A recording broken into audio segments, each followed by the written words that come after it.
ప్రభునందు ప్రియమైన సహోదరి సహోదరులారా, పాపుల విమోచకుడైన ప్రభు అయిన యేసుక్రీస్తు ప్రశస్త నామములో అందరికీ ఉదయకాల శుభములను తెలియపరచుచున్నాము.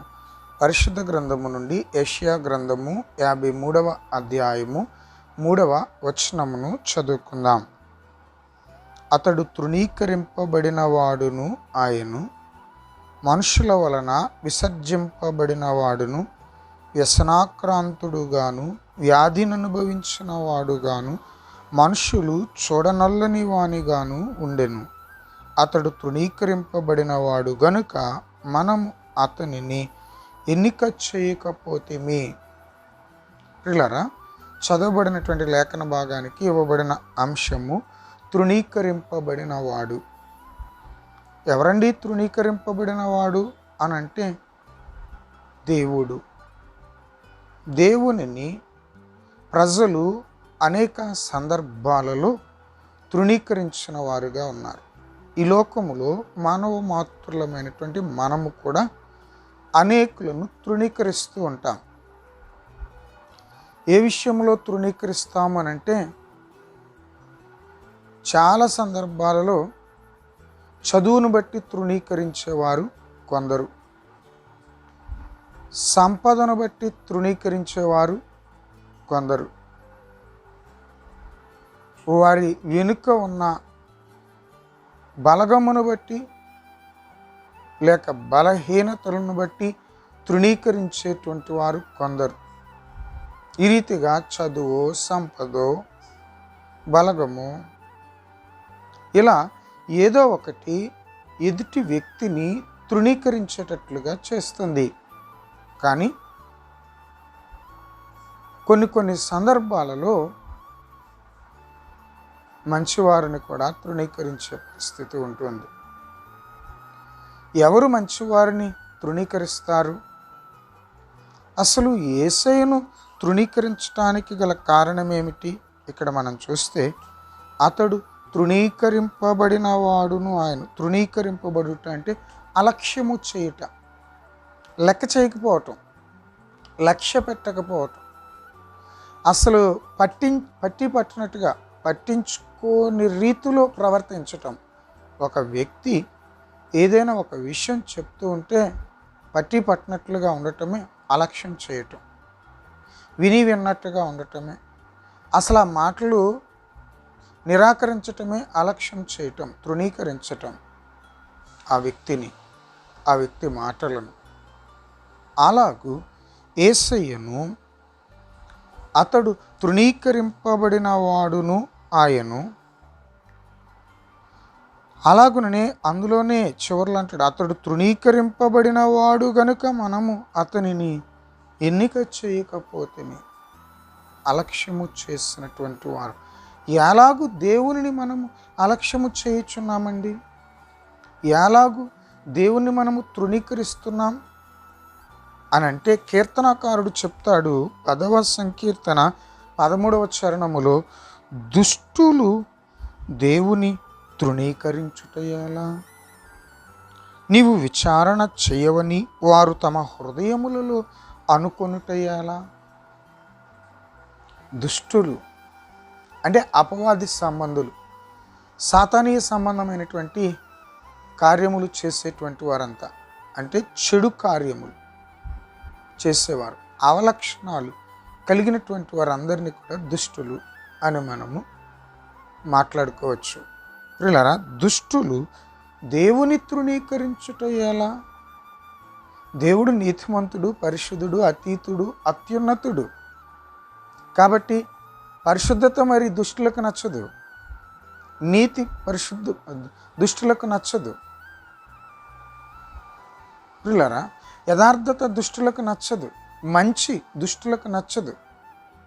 అవలక్షణాలు, చెడు కార్యాలు, ఇతరులను ఇబ్బందుల పాలు చేసేటువంటివి, నష్టాల్లో ముంచివేసేటువంటివి, కష్టాల పాలు చేసేవైతే దుష్టులకు నచ్చుతూ ఉంటాయి. దేవుడు మంచిని కోరేటువంటి వాడుగా, మంచితనము కలిగి జీవించమని చెప్పేవాడుగా పరిశుద్ధత కలిగి జీవించమని, యథార్థత కలిగి జీవించమని, న్యాయబద్ధంగా నీతిబద్ధంగా జీవించమని చెప్తున్నాడు. కాబట్టి అవి నచ్చవు దుష్టులకు. అందుకొరకే వారు దేవునిని తృణీకరించుచు ఉన్నటువంటి వారుగా ఉన్నారు. దుష్టులు దేవునిని తృణీకరించుట ఎలా? ఎందుకంటే వారిలో ఉన్నవన్నీ కూడా అవలక్షణాలు, చెడు కార్యములే. కాబట్టి ఆటోమేటిక్గా అది మంచికి వ్యతిరేక పదం చెడు, దేవునికి వ్యతిరేక పదం దుష్టుడు. ప్రియులారా, కాబట్టి దుష్టులు దేవుణ్ణి తృణీకరించేటువంటి వారుగా ఉన్నారు. మానవ మాతృలమైనటువంటి మనము కూడా దేవుడిని ఏ విధముగా తృణీకరిస్తున్నాము అని లేఖనాలలో సవివరముగా తెలుసుకొనగోరిన ఎడల సంఖ్యాకాండము 15వ అధ్యాయము 29వ వచనము నుండి 31వ వచనము వరకు కూడా మీరు తర్వాత చదువుకోండి. సంఖ్యాకాండం 15వ అధ్యాయములో గనక మీరు చదువుకున్నట్లయితే ఇక్కడ ఇజ్రాయేలీలకు దేవుడు కొన్ని కట్టడలను, విధులను ఇచ్చినటువంటి వాడుగా ఉన్నాడు. వారు ఏం చేశారు అంటే, లోకములో మానవ మాతృలమైనటువంటి మనము చేసేటువంటి పొరపాట్లు కొన్ని తెలియకుండా చేస్తాం. ఆ వచనాల్లో, నేను చెప్పిన వచనాల్లో సంఖ్యాకాండం 15, 29 నుండి 31 వరకు మీరు చదువుకున్నట్లయితే, పొరపాటున కావాలని కాదు పొరపాటున పాపము చేసిన ఎడల మానవునికి ప్రాయశ్చిత్తము అనేది కలుగుతుంది. ప్రియులారా, అలా కాకుండా ఇది తప్పు అని తెలిసి సాహసించి చేసిన ఎడల అది పాపం అవుతుంది. అంటే దేవుని మాటను అలక్ష్యము చేసి దేవునిని తృణీకరించినటువంటి వాడుగా, దేవుని విధులను తృణీకరించినటువంటి వాడుగా ఉన్నాడు. కాబట్టి దేవుణ్ణి తృణీకరించినట్లే. ప్రియులారా, పొరపాటున కావాలని కాకుండా చేస్తే అది పాపం అనబడదు, దానికి ప్రాయశ్చిత్తం దొరుకుతుంది. పొరపాటు కావాలని అనుకోకుండా సాహసించి చేస్తే నీవు ఖచ్చితంగా దేవుణ్ణి తృణీకరించినటువంటి వాడవే, దేవుని మాటను అలక్ష్యం చేసినటువంటి వాడవే. అలా సాహసించి చేసిన ఆ పాపమును బట్టి నీవు, నేను, మనము తెలిసి కూడా తప్పని ఆ తప్పు చేయటం వలన దేవుని తృణీకరిస్తున్నాము అన్నట్లుగా ఇక్కడ తెలియపరుస్తాడు. అలాగనే ద్వితీయోపదేశ కాండము 31వ అధ్యాయము 20వ వచనమును మనం చూసినట్లయితే అక్కడ కూడా చెప్తూ ఉన్న మాట, 31వ అధ్యాయము 20వ వచనములో, నేను వారి పితరులతో ప్రమాణం చేసినట్లు పాలు తేనెలు ప్రవహించే దేశమున వారిని ప్రవేశపెట్టిన తరువాత వారు తిని త్రాగి తృప్తి పొంది క్రొవ్విన వారై అన్యదేవతల తట్టు తిరిగి వాటిని పూజించి నన్ను తృణీకరించి నా నిబంధనను మీరుదురు. దేవుని నిబంధనను మీరిన ఎడల, యెహెజ్కేలు గ్రంథంలో ఈ మాట స్పష్టంగా కనబడుతుందండి. ప్రియులారా, యెహెజ్కేలు గ్రంథం 20వ అధ్యాయము 13వ వచన భాగాన్ని మనం చూస్తూ ఉన్నప్పుడు 20వ అధ్యాయము 13వ వచనములో, ఇజ్రాయేలీయులు నేను ఇచ్చిన విధులను తృణీకరించి నేను నియమించిన విశ్రాంతి దినములను అపవిత్రపరచగా. దేవుని మనం ఎవరు తృణీకరిస్తారు అని అంటే, మొదట చెప్పాడు, దుష్టులు దేవుణ్ణి తృణీకరించేవారుగా ఉంటారు అని అంటాడు. యేసయ్యను ఎందుకు తృణీకరించారు అని అంటే, ఆయన ఎన్నో అద్భుతాలు, ఆశ్చర్యకార్యాలు, సూచక క్రియలు, మహత్తర కార్యాలు చేస్తూ ఉంటే ఆయనను ఆనాటి ప్రధాన యాజకులను, ప్రజల పెద్దలను, యూదులను, అధికారులను ఆయనను తృణీకరించినటువంటి వారుగా ఉన్నారు. ప్రియులారా, మనం ఏ విధంగా దేవుణ్ణి తృణీకరిస్తున్నామనంటే, ఒకటి సాహసించి తప్పు చేయటం వలన దేవుని తృణీకరించిన వారం అవుతున్నాం. దేవుడు ఇచ్చిన విధులను అలక్ష్యము చేయటం వలన, ఆ విధులను తృణీకరించటం వలన దేవుణ్ణి తృణీకరించినటువంటి వారం అవుతున్నాం. ఇంకా అంటాడు, 1 కొరింథీ పత్రిక 1:29 లేక 16, 11 వచనాలను మనం గమనించినట్లయితే, సేవకులను కూడా మనము తృణీకరించకూడదు. అక్కడ చెప్పబడుచున్నటువంటి మాటలను గమనించిన ఎడల 16వ అధ్యాయము 11వ వచనములో చెప్పబడుచున్నమాట, ఎవడైనను అతనిని తృణీకరింపవద్దు. సేవకుని తృణీకరిస్తే దేవుని, నీ మాట వినివాడు నా మాట వినను, నీ మాట విననివాడు నా మాట వినడు అని చెప్పాడేసే. నిన్ను చేర్చుకున్నవాడు నన్ను చేర్చుకున్నట్లు, నిన్ను నిరాకరించిన వాడు నన్ను నిరాకరించినట్లు అని చెప్పాడు యేసయ్య.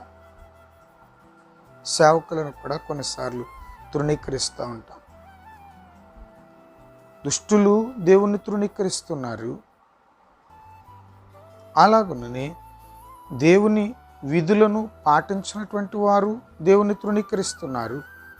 సేవకులను తృణీకరించిన వారు దేవుని తృణీకరిస్తున్నారు.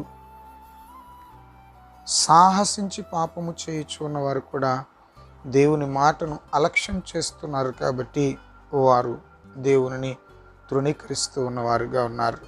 లోకాసు వార్త 23వ అధ్యాయం 11వ వచనం మనం చూసినట్లయితే, హేరోదు తన సైనికులతో కలిసి ఆయనను తృణీకరించి అపహసించి ఆయనకు ప్రశస్తమైన వస్త్రము తొడిగించి పిలాతునొద్దకు మరల పంపాను. రాజైనటువంటి హేరోదు తన సైనికులు కూడా యేసయ్యను తృణీకరించి అపహసించి. ప్రియులారా, మనము కూడా మన చేష్టల వలన లేఖనానుసారము జీవించక మనకు నచ్చినట్లల్లా మనం ప్రవర్తించటం వలన దేవుణ్ణి తృణీకరిస్తున్నామేమో, యేసయ్యను తృణీకరిస్తున్నామేమో. ఒక సందర్భంలో యేసయ్య చెప్తారు, ఏ దాసుడును 2 యజమానులకు దాసుడుగా నుండనేరడు. ఒకడు ఒకరిని ప్రేమించి ఒకరిని తృణీకరించును అంటాడు. దానిలో ఒకటేమో దేవుడు, 2 ద్రవ్యం. ద్రవ్యం మీద వ్యామోహంతో చాలామంది దేవుణ్ణి తృణీకరిస్తున్నారు.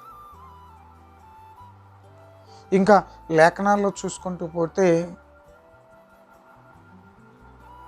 యజమానులను తృణీకరించు ఉన్నటువంటి వారు, పిల్లలను తృణీకరించు ఉన్నవారు, వారి విషయంలో కూడా దేవుడు చాలా స్పష్టంగా తెలియపరుస్తాడు లేఖనాలలో.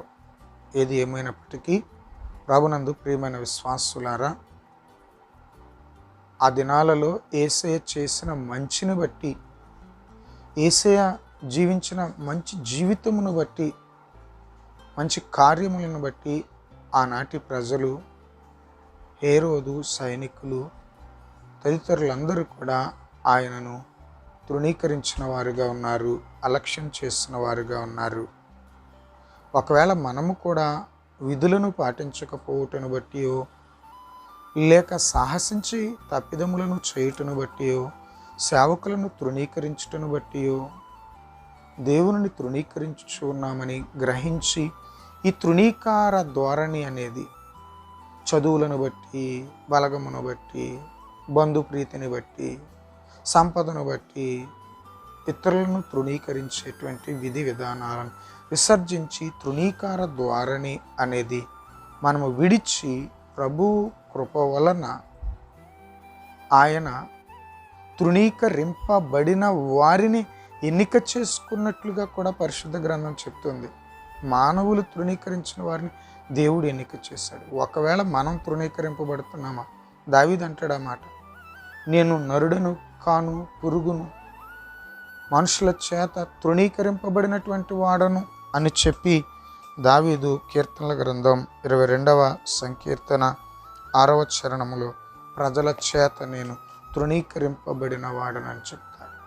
అలా ఒకవేళ మనం దైవ చిత్తానుసారము జీవిస్తూ మనము కూడా తృణీకరింపబడుచు ఉంటే దేవుడు మనలను చేర్చుకుంటాడు, దేవుడు మనలను ప్రేమిస్తాడు అన్న విషయాన్ని గుర్తెరిగి మనం ఎవరిని తృణీకరించక, దేవుని వలన తృణీకరింపబడక, దేవుని వలన ప్రేమింపబడిన వారమే ఆయన అడుగు జాడలలో మన విశ్వాస్యతను కొనసాగించుటకు పరిశుద్ధ ఆత్మదేవుడు మనకందరికీ తన కృపలనిచ్చి సహాయము చేసి మనలను నడిపించును గాక. ఆమెన్. తండ్రి ప్రేమ, కుమారుని కృప, పరిశుద్ధ ఆత్మని అన్యోన్య సహవాసం మీకందరికీ తోడైండును గాక. ఆమెన్. అందరికి వందనాలండి.